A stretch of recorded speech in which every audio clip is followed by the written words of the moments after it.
So C3 came about from the executive director of Contemporary Craft, Rachel Rarick, contacted me well over a year ago and just asked, would you be interested in doing a residency at Contemporary Craft? And if so, what would it look like? I started thinking about contemporary craft and even just like taking the two C's. So I was thinking like, how do we even think of the name? So I was thinking CC. I'm like, well, what if we did three C's and it was cloth, culture, community?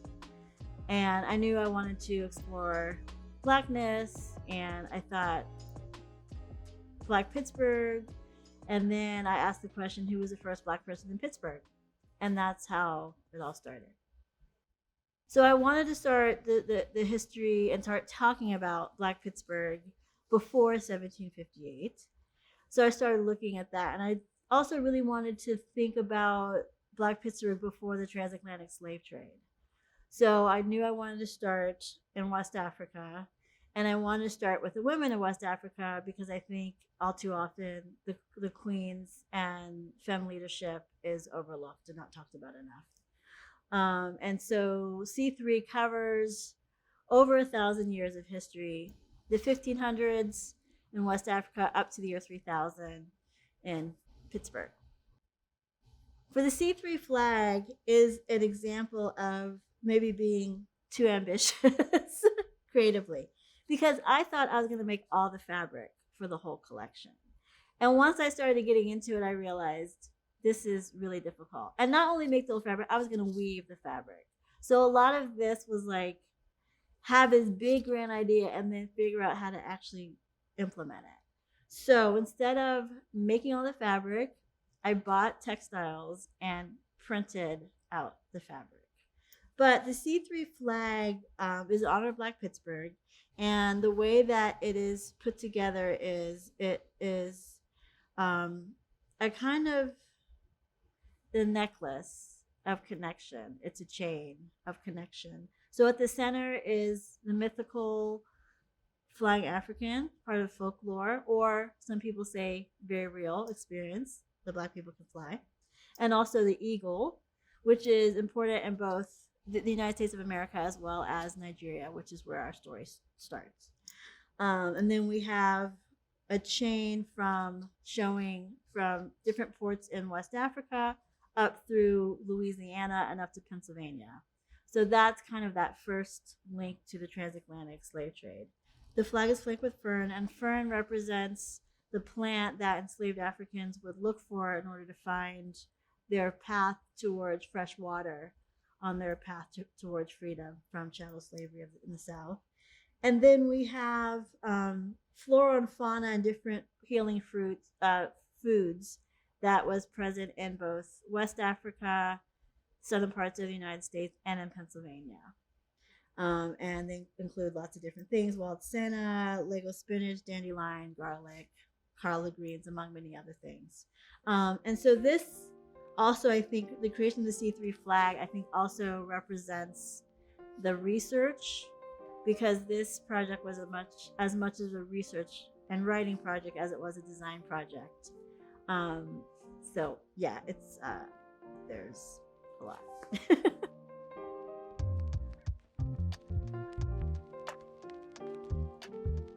So there are 12 segments within the C3 exhibition, each one representing either a person or a historical event. So we start in West Africa with Queen Amina. Queen Amina was an amazing warrior queen. So when it came time to start this project, I knew I wanted to start with the queen. I wanted to start that story with an African woman. And when I was looking at the National Institutes of Health research about where people were coming from, and then seeing that people from the hostile land were brought here through New Orleans up to Pennsylvania. And so I knew that that was something that's really interesting. And then I learned more about Amina, and Amina's community was very interested in metalsmithing and ironworking. She loved armor, she loved swords, she loved any kind of military kind of art and play and design. So because of that metalsmithing and that attention to iron and steel, I thought, well, Pittsburgh's heritage of iron and steel is perfect. So let me start with Queen Amina. So within the exhibit, you can see she's wearing garments that are evocative of her equestrian interest as well as her military interest, without it being kind of over the top military, but just a hint of it. So I wanted that as part of her history and heritage, and I also wanted that connection to the steel industry as being a way of someone saying, if they was looking at this African queen with seemingly no connection to Pittsburgh, but then understanding that there was a similar industry, an interest in an industry, and part of her wealth of her queendom came from iron and steel. Obviously, a lot of the wealth of Pittsburgh comes from iron and steel. So I just thought it was a great way to start this exhibition. So the Flying African, the first time I knew about this concept was seeing the film Daughters of the Dust and the story of Igbo landing and the 18 Igbo who join hands and walk back into the water as opposed to going to the slave walk. When they reach the shores of Georgia and they see what's about to happen. And some people say that they drowned, some people say they flew back to Africa. The other story was when I was speaking with the Oneida and presenting in order to work with the artisans, I was explaining part of the creation story of the Maasai, which include one of their deities, Narak, puts down their arm, and on one arm, all the cows come down from the sky. On the other hand, all of the Maasai walk down from the sky. For the Oneida, different peoples have different, not dominion, but responsibility and stewardship. So for them, as Haudenosaunee, as indigenous to the Americas, they are connected to the earth, so they're responsible for the earth. Other folks are connected to water or connected to fire. And so in their tradition, Black folks are connected to the air. So our responsibility, our stewardship is to protect the air. So the fact that this is where the Maasai came down made perfect sense. So then I started thinking more and more about the flying as a symbol of freedom, as a symbol of magic, as a symbol of power. And there's so many different stories around Black folks and African folks' ability to fly. And you think of someone like Bessie Coleman, who was an aviator in the early part of the 20th century, and how she talked about the freedom of flight and being in the air and not having to worry about discrimination. So that idea of being able to fly and to be able to maybe go to the land of your home is something that I think African Americans especially, who don't necessarily know where we're from, quote unquote, where our ancestors are from, I think that there's a huge appeal to that idea.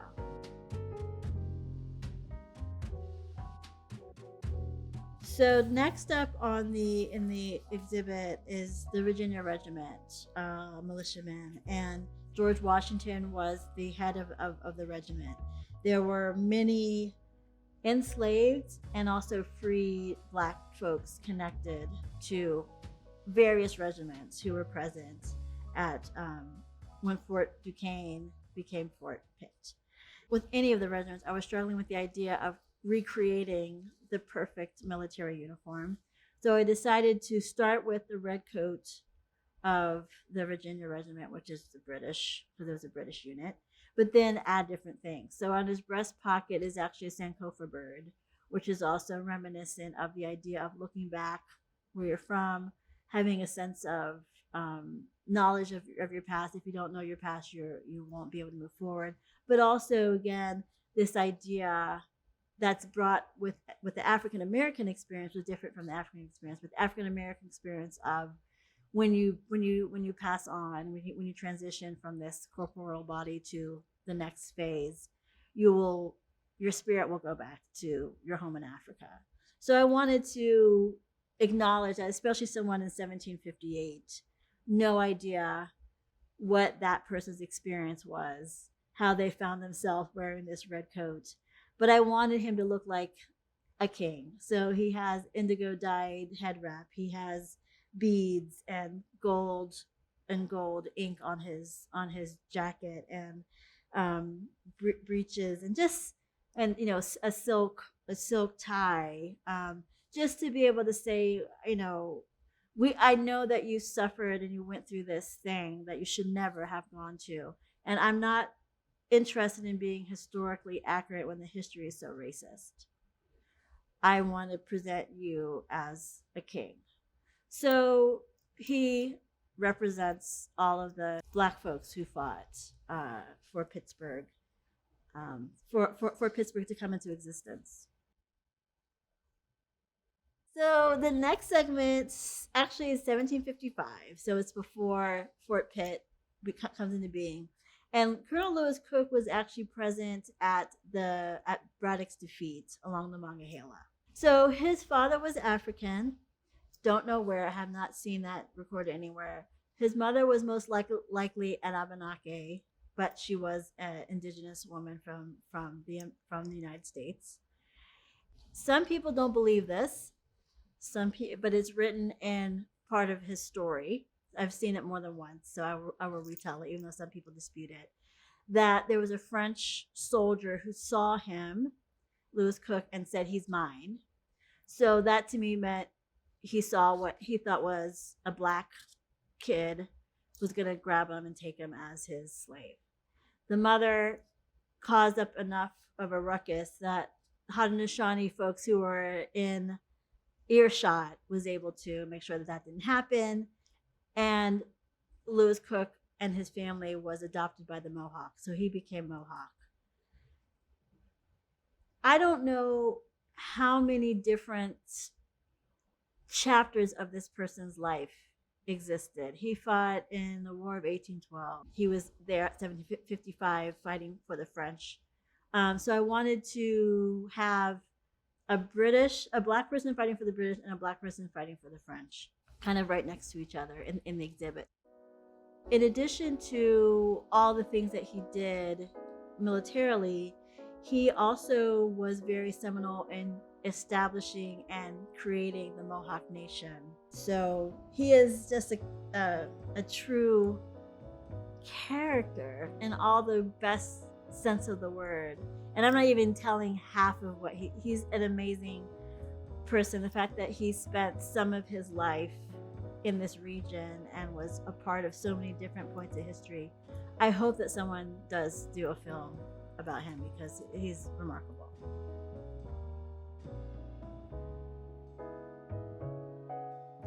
So the next person is an enslaved woman named Negro Suck.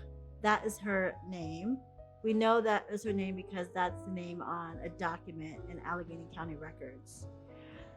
From the research that I was able to do, Suck seems to be based on the name Suki that has multiple different spellings, but is a popular name in West Africa. But it's important to document that that was her name officially because a lot of folks had names like Negro, Mulatto, Black. They were enslaved people. They didn't choose their names. In 1790, which is 10 years after the Gradual Abolition Act of Pennsylvania, she's enslaved still in Pittsburgh, and she is indenturing her daughter Kut to John McKee. John McKee is the founder of McKee's Port. And I remember being at the History Center, Heinz History Center, and reading this and going, what? How? What? And for a long time, I was really mad at Suki. I had conversations while I'm, sitting here like sewing. I'm just like, Suki. And then something hit me. Like I just heard the words, I did the best I can with what I had. All of this to say that when you're faced with a horrible situation, I don't know how you make a choice. And we hear so many different stories of what Black women, what African women and what Black mothers have had to do and have done.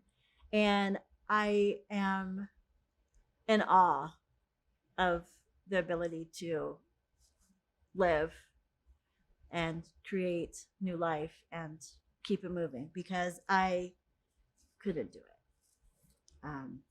And that's Suki. So we go from 1790 to the 1800s and John Vachon. And I was really interested in finding that kind of business class or the entrepreneurs because I feel like even though, especially in Pennsylvania and in Philadelphia, enslaved enslaved Africans were also entrepreneurs. There were some who were able to do that. So I want to acknowledge and recognize that. But John Vachon, originally from Virginia, he lived in Carlisle, Pennsylvania. From Carlisle, Pennsylvania, he came to Pittsburgh and he opened up bathhouses and barbershops, which made him very wealthy. And in addition to that, he was also a veteran of the War of 1812. He was in the Navy. And he was an abolitionist. He was very involved in the abolitionist movement. So when you see his outfit, he's wearing a kind of, I don't want to say summer, but like a summer, like a summer outfit, something that's warm. I was imagining him like visiting his bathhouses. He's probably going to wear like a seersucker suit, not something heavy. But he has a tie pin on his cravat that is a compass that he would have used as a naval seaman, but also it was the idea of him being a conductor on the Underground Railroad or an abolitionist. So having that sense of service, I thought was really, really important. So I wanted to acknowledge John Vachon and have him kind of represent the entrepreneur class that existed in Pittsburgh. Especially at that time in the 1800s, there were four people who black men who signed off on the creation of Allegheny County. There were many black-owned businesses. I argue that there's probably more black-owned businesses in the 1800s downtown than there are right now. Again, I'm just giving like highlights, but his is another amazing story that doesn't get told enough in Pittsburgh.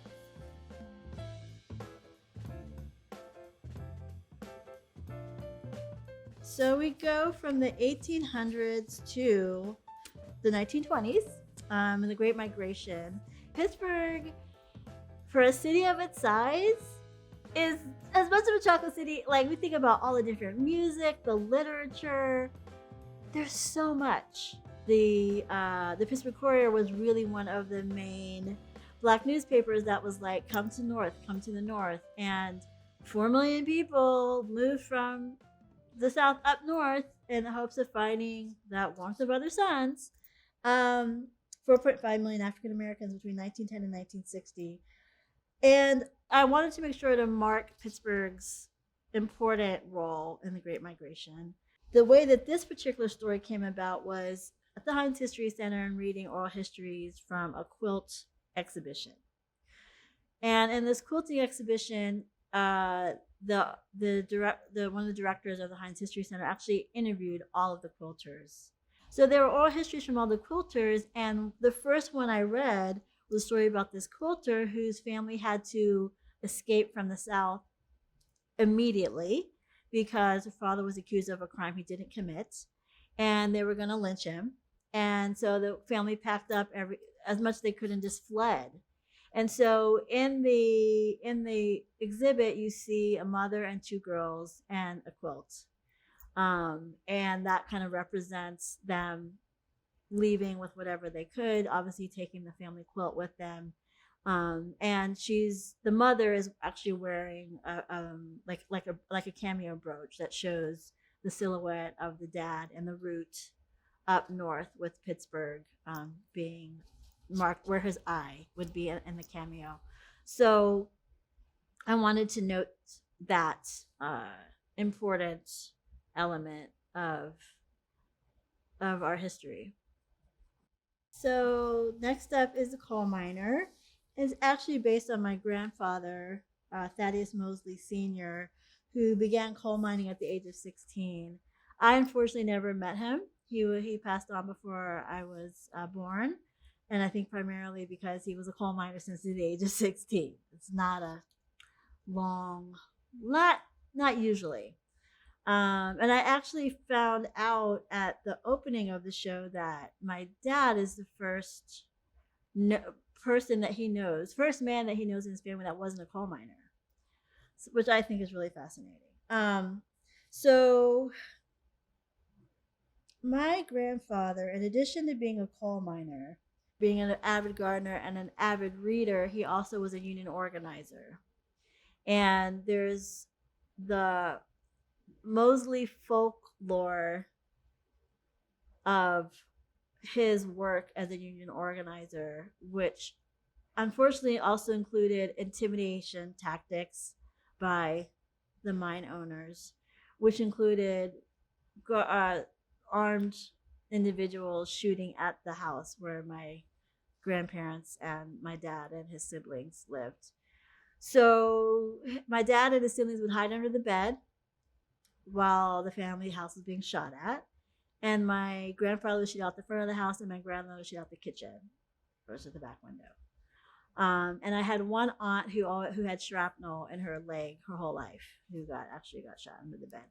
So it also leads to, in addition to marking our connection to coal mining and the industry of Pittsburgh, it also marks the importance of Black folks involved in the labor union movement. So I wanted to acknowledge and honor my grandfather while also acknowledging our history and heritage in the coal mining industry, as well as being supportive of the workers.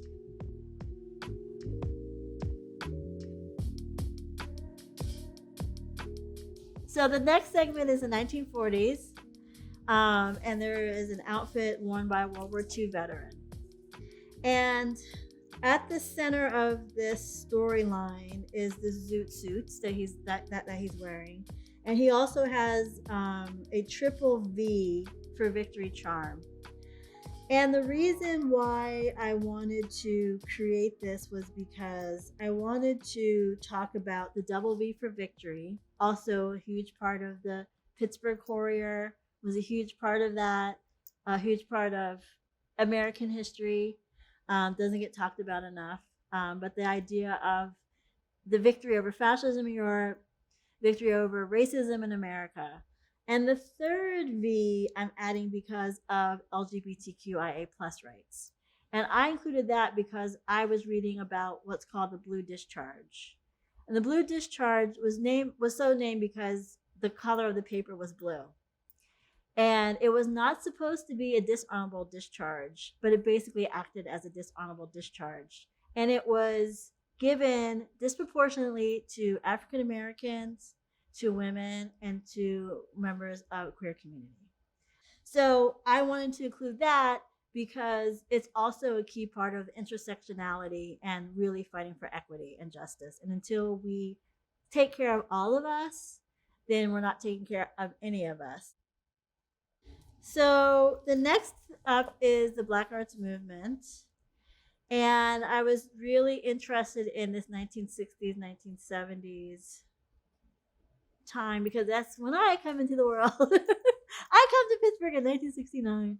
And so when I was looking at this, thinking about the 1970s, I started thinking about Mr. Rogers' Neighborhood, the TV show, and Elsie Neal, who was the craft and art person on the Mr. Rogers show. So anytime they were making something, learning a craft, learning art, Elsie Neal would be on there painting or doing ceramics or something.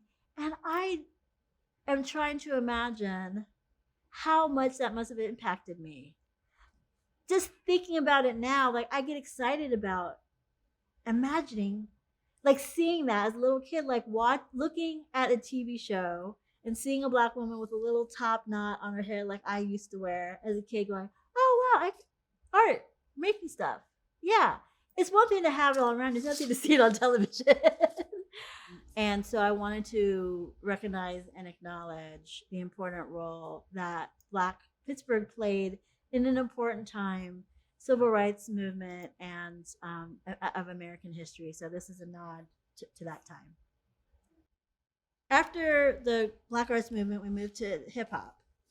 And I was really interested in the global impact that hip hop has had because in my travels, I've seen hip hop everywhere. I've gone, whether it's Malaysia, Kenya, Turkey, anywhere, everywhere, everywhere. It is the biggest global phenomenon.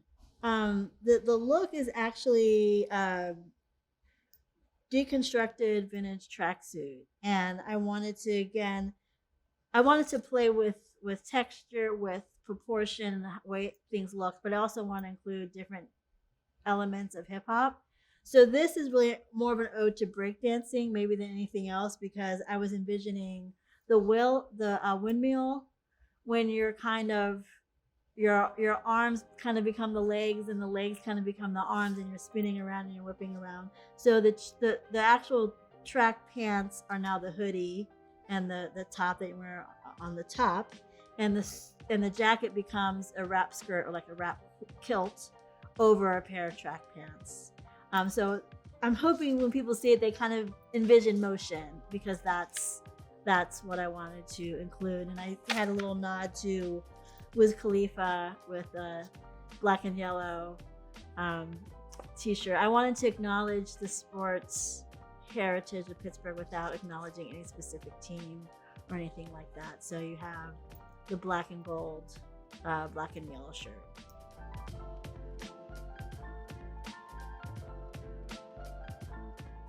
We have one final look, and that is Amina 3000. So kind of go back to the beginning by kind of harking back to Amina. So Amina 3000 is obviously a fictional character because we're not near 3000 yet. But I wanted to create something in the future, and I wanted it to be positive and good. So the year 3000 sees Pittsburgh taking the name Onondaga, which is the name that the Seneca called Pittsburgh. And the Haudenosaunee and the Seneca come back to be stewards of the region. And so Amina is part of the council of leadership that is in community with the Haudenosaunee and with the Seneca and Onondaga. The seat of, I don't want to say power, but the seat of service is not Grant Street because there's too much flooding up and down downtown. It's now the Hill District, which is called Mount August after August Wilson. And Amina is someone who's able to just experience a joy and freedom that I only hope will happen for all of us or for our descendants and for our younger siblings who are not born yet.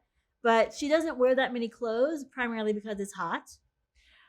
She's not being provocative, nor is her body being sexualized. She just has freedom and autonomy over her own body.